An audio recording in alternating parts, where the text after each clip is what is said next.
যখন আমার জন্ম হইল নয়ন মুদিয়া, এই যে আমার আর গোবিন্দের ভালোবাসা, এটা আজকের নয়, যেদিন আমি জন্মেছিলাম সেই দিনের কথা।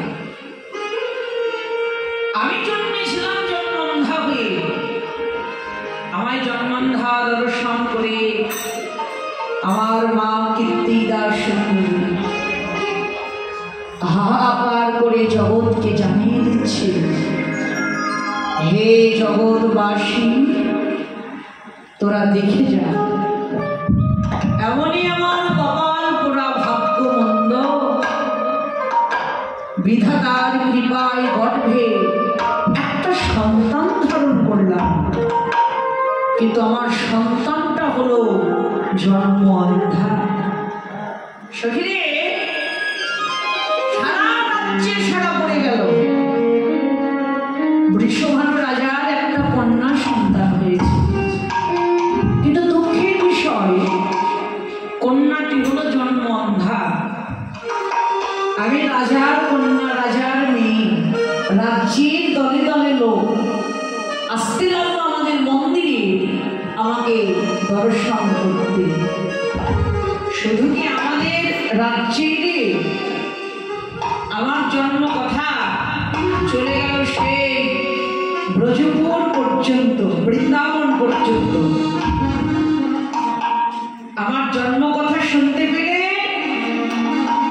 বৃন্দাবনের মা যশোদা শুনি এই কথা,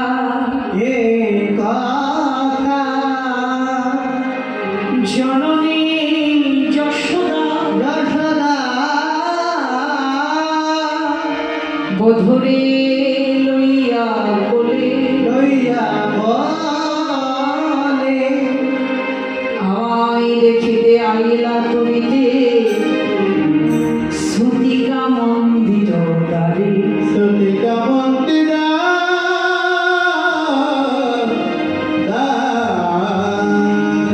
আমায় দর্শন করবার জন্য মা যশোদা এগিয়ে শুধু কি মা একারে, সঙ্গে আমার প্রাণ গোবিন্দ। আমি কিন্তু সবে মাত্র জন্মেছি, আমার বধূ যে বড় তাও কিন্তু না, সেও ছোট্ট, কেবল সে হামাগুড়ি দিতে শিখেছে। আমার মা কীর্তিদা আর আমার বধূর মা যশোদা দুজনই ছিলেন পুরোনো দিনের বান্ধবী।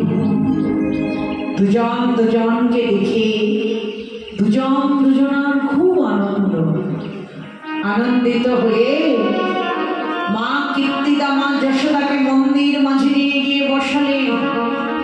দুই মা কথা কথনে মগ্ন।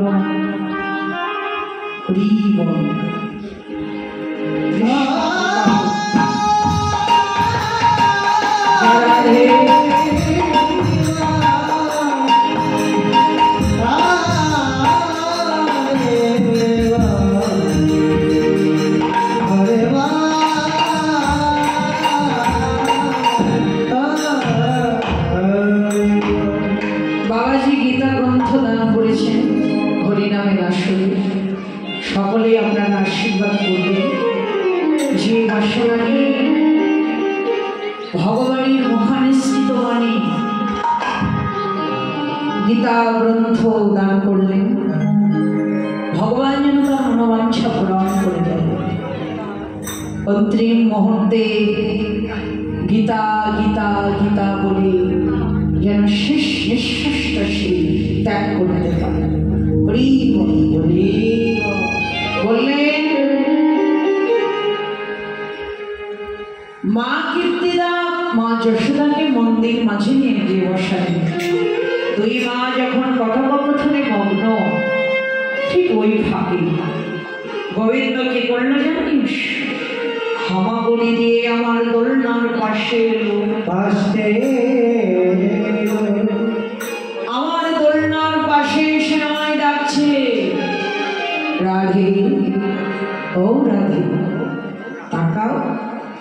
এসেছি। বিনোদিনী, আজকে আমি তোমার মনোবাঞ্ছা পূরণ করতে এসেছি। কি করে আমি তাকাবো বল? আমার তো নয়নে দৃষ্টি নাই, আমি তো কিছু দেখতেই পাই না, তাকাবো কি করে? আমি তাকাচ্ছি না, কিন্তু করুণা হয়ে কত করুণা দেন আমায় কৃপা করে। কি করে জানিস? অগ্নি তার কমল করটা আমার অন্ধ নয়নে বুলিয়ে দিল। সখীগণ বললেন, রাধে তুই তো অন্ধা, কি করে বুঝলি ওটা গোবিন্দের কর?